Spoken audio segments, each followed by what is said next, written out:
आज हम देखेंगे क्लास 8 की वर्कशीट नंबर 5 और सब्जेक्ट क्या है सोशल साइंस और इसमें है हमारी हिस्ट्री। ठीक है, तो आज हम हिस्ट्री के बारे में ही पढ़ेंगे। चैप्टर नंबर 2 है फ्रॉम ट्रेड टू टेरिटरी और इसमें हमारा आज का टॉपिक क्या है, east India company comes east. ठीक है, ईस्ट इंडिया कंपनी कब ईस्ट में आई थी। तो यहाँ पर हमारे पास टॉप पैराग्राफ ही हैं, तो जल्दी से उन्हें पढ़ते हैं और उनके मीनिंग समझ के क्वेश्चन आंसर्स करेंगे। तो पहला पैराग्राफ हमसे क्या कह रहा है, Aurangzeb was the last of powerful Mughal ruler. ठीक है, तो वो सबसे कौन सा था, लास्ट था पावरफुल मुग़ल का रूलर, मीन्स उन पे राज चलाने वाला। After his death in 1707 many Mughals governors establish their own regions kingdoms. ठीक है, उस राज्य में बहुत सारे मुगल्स हुए। उसकी डेथ कब हुई, 1707 में डेथ हुई। किसकी, औरंगजेब की। और उसके बाद बहुत सारे मुगल्स आए, गवर्न हुए, एस्टेब्लिश हुए, मीन्स आए और अपना शासन करके उस राज्य में चले गए। पर उतना जितना वो था मुग़ल में, उस मुग़ल में रूलर वो था उतना नहीं था, बाकी सारे नहीं थे। Meanwhile by the second half of 18th century, जब second half of 18th century आया तब British started emerging as a new power of the political horizon. ठीक है, तो वो क्या हुआ, ब्रिटिश ने सोचा कि हम पॉलिटिक्स में भी अपना हाथ पैर मारेंगे, कि हम पॉलिटिक्स में भी आएंगे। They come to India as a small trader company. ठीक है, वो क्या हुआ, वो इंडिया में आए और एकदम छोटे से, जैसे स्मॉल स्केल कंपनीज होती हैं ना, छोटी छोटी फर्म्स, वैसे करके आए। But gradually they become the policy controller of this country. पर आए तो वो इतनी छोटी कंपनी से ही थे, लेकिन क्या हुआ, धीरे धीरे करते करते वो क्या हो गए, एकदम वो क्या करने लग पड़े, वो रूल करने लग पड़े हमारी कंट्री पे। हाउ वॉज इट पॉसिबल, ये कैसे हुआ, लेट्स सी। ठीक है, तो इन 16,000 AD the east India company acquired a character from the ruler of England queen Elizabeth first. ठीक है, तो यहाँ पर ये ईस्ट इंडिया कंपनी आई थी और इन्होंने रूलर थोड़ा थोड़ा क्या करने लगे, अपना रूल्स या फिर अपने रेगुलेशंस जमाने लगे। Through this character they got the sole right to trade with East, means no other company of England can compete with East India Company. मतलब कि उन्होंने क्या कर लिया, मोनोपोली अपना ली। मोनोपोली का मतलब क्या हुआ, सोल राइट। वो बस उनकी इकलौती कंपनी थी इंडिया में जो क्या करती थी, ट्रेड करती थी बाकी का दूसरे देशों से। इंडिया में और कोई कंपनीज ही नहीं थी कि जो बाहर के देशों से ट्रेड कर सके। ठीक है, तो ऐसे धीरे धीरे करके उन्होंने क्या करा, ईस्ट इंडिया कंपनी बन गई। पहले एकदम छोटी सी फॉर्म आई थी, लेकिन एकदम से उन्होंने क्या करा, धीरे धीरे करके अपना कब्जा करते गए। With this character the company could venture into new lands across the oceans, could buy goods at cheaper rates and sell them in Europe at higher rates। ठीक है, तो वो क्या करते थे, यहाँ से इंडिया से क्या करते थे, चीपर रेट्स में लेके चले जाते थे रॉ मटेरियल और वहाँ पर जाके सही प्राइसेस में बेचते थे ताकि उन्हें मुनाफा हो जाए। अब इंडिया में तो पहले से ही बहुत सस्ता मिलता था, तो वहाँ पर क्या करते थे, जो कंपनीज आई थी छोटी छोटी, ईस्ट इंडिया कंपनी आई थी, पहले कंपनी ही थी, स्मॉल ट्रेडिंग कंपनी थी, लेकिन उसके बाद उसका नाम ईस्ट इंडिया कंपनी रखा गया था, उन्होंने खुद ही रखा था। तो वो क्या करती थी, यहाँ पर से बाय करती थी, इंडिया से गुड्स खरीदती थी कम पैसों पे और क्या करती थी, सेल करती थी उन्हें यूरोप में, मतलब ज़्यादा से ज़्यादा पैसों में जितने जा सकें। उसके बाद क्या हुआ, the royal character however could not prevent other Europeans power, French, Dutch and Portuguese from entering the eastern market. ठीक है, तो ये जो ईस्ट इंडिया कंपनी थी ये इन सबको मना कर देती थी, रोकती थी, हैवी टैक्सेस ड्यूटीज़ लगा देती थी ताकि ये कंपनीज इधर आके अपना शासन या अपनी कंपनी खोल ही ना सके, बस एक हम ही हो। उन्होंने मतलब एक तरीके की मोनोपोली क्रिएट कर ली थी। ठीक है, कि अपना बस एक ही अपनी कंपनी होनी चाहिए और जैसा हम प्राइस रखेंगे वैसा ही जैसा हम प्राइस रखेंगे लोगों को वैसा ही खरीदना पड़ेगा।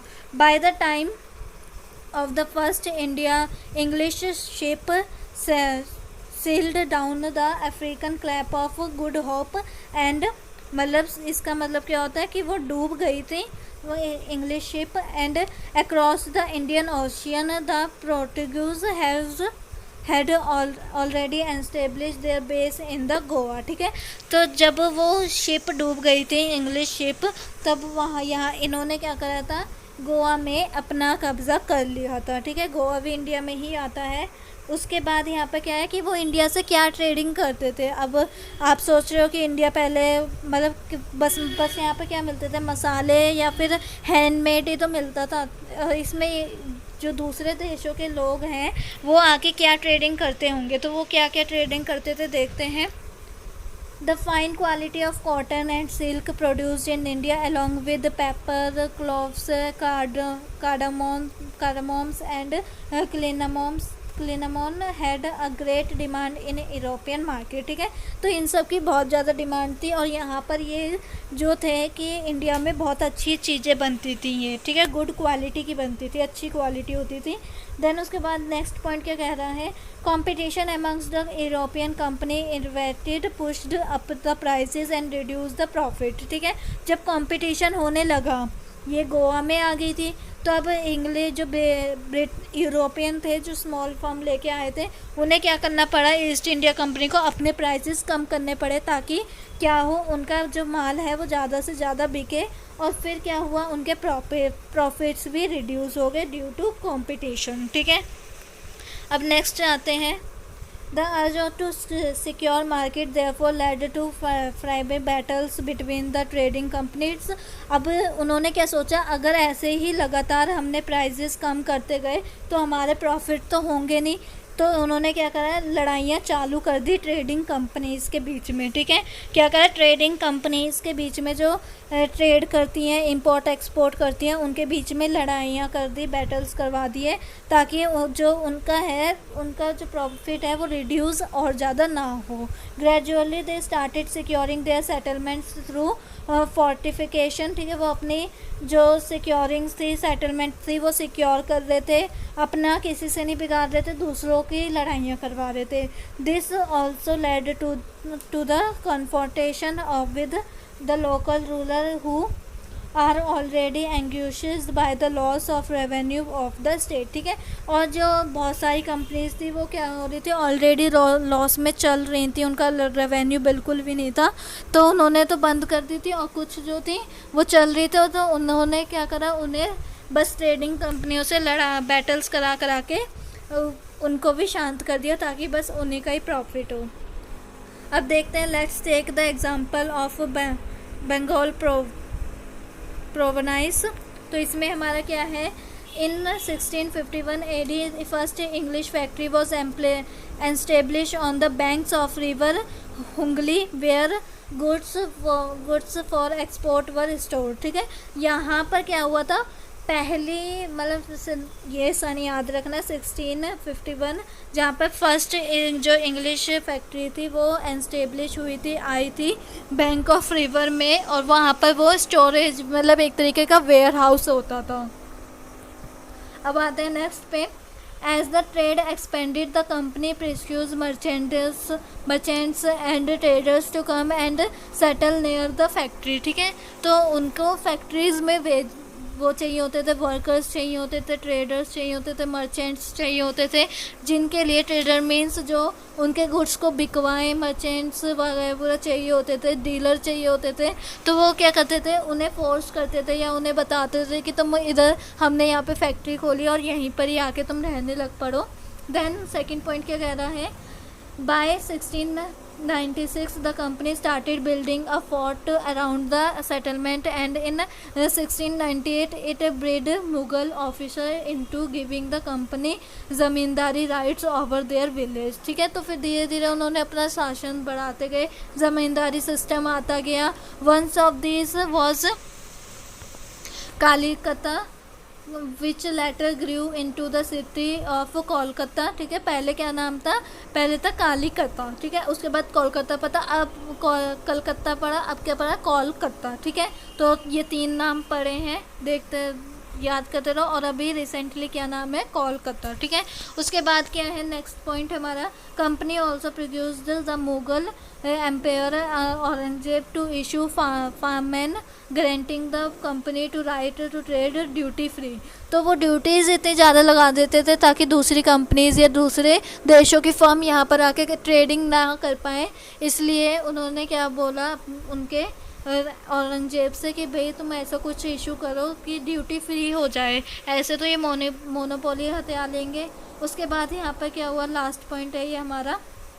उसके बाद क्वेश्चन देखेंगे, through this farman was issued for company only but official of the company who were carrying private trade on the side also refuse to pay duty. जब उन्होंने क्या करा, ड्यूटी फ्री करना चालू कर दिया तो उन्होंने तो रिफ्यूज़ कर दिया कि भाई हम नहीं कर रहे हैं, ऐसे तो हमारा घाटा हो जाएगा। उन्होंने जब रिफ्यूज़ कर दिया तो causing enormous loss of revenue for Bengal, तो उन्हें बहुत ज़्यादा, बंगाल को बहुत ज़्यादा लॉस हुआ। मुर्शिद क्यूली खान द नवाब ऑफ बंगाल, और कौन थे नवाब ऑफ बंगाल, ये रहा नाम उनका, ठीक है। 10 अपोज द कंपनी, ठीक है, वो उसके खिलाफ हो गए, उस कंपनी के खिलाफ हो गए। तो आज का बस इतना ही था। तो अब देखते हैं इसके क्वेश्चंस। फर्स्ट क्वेश्चन क्या कह रहा है, how the sole right to trade character benefited East India Company. तो उन्हें कैसे बेनिफिट्स हुआ, देखो यहाँ पर लिखा हुआ होगा, यहाँ पर हमारा है ये वाला पैराग्राफ, ठीक है, कि वो 16 में आए और द ईस्ट इंडिया कंपनी ने एक करेक्टर रूलर अपना लिया, धीरे धीरे करके वो अपना ही शासन करते रहे, और जिससे क्या हुआ, through this character they got a sole right, ठीक है, उन्हें एक सोल प्रोप्राइटर या फिर उन्हें मोनोपोली का एक राइट मिल गया, जिससे वो अपनी ही मर्जी चलाते थे। तो आप ये पैराग्राफ फर्स्ट वाले आंसर में लिख सकते हो। देन आते हैं सेकेंड वाले क्वेश्चन पे, क्या है, which item from India were used to sell by the Europe traders in European market, ठीक है, why trader profit margin gradually decrease, क्यों वो बार बार डिक्रीज। दो क्वेश्चन पूछे गए हैं। फर्स्ट क्वेश्चन क्या है कि कौन कौन से आइटम इंडिया से बाहर जाते थे, एक्सपोर्ट होते थे यूरोप मार्केट में। तो यहाँ पर हमारे पास ऊपर देखा था हमने कि कौन कौन से थे, कॉटन थे, गुड क्वालिटी ऑफ कॉटन, यहाँ पर ये देखो ये रहा हमारे पास कि the fine quality of cotton of silk produced in India along with paper clothes, ये ठीक है, ये वाला पैराग्राफ लिख लेना। उसके बाद सेकंड देख लेते हैं, सेकंड वाला क्या कह रहा है कि उनका जो प्रॉफिट्स थे वो कम, प्रॉफिट का मार्जिन कम कैसे होता गया। तो यहाँ पर ये रहा हमारा सेकंड पैराग्राफ कि कंपटीशन बढ़ते गए तो उनका प्रॉफिट भी कम होता गया। तो सेकंड वाले क्वेश्चन में आप ये वाला आंसर लिखोगे, दो पैराग्राफ है ये, दो पॉइंट्स। अब आते हैं थर्ड वाले क्वेश्चन पे, how could the sole right in How could the sole right in any field affect your life, evaporate by giving example from your life, ठीक है। तो अगर कोई हमारे ऊपर ही शासन करने लग पड़े तो कैसे हमारी लाइफ इफ़ेक्ट हो सकती है, कैसे कॉजेज़ हो सकते हैं, उसमें क्या हमारी लाइफ में चेंजेस हो जाएंगे, वो हमें क्या करना है, एक एग्जांपल से बताना है। Let's see.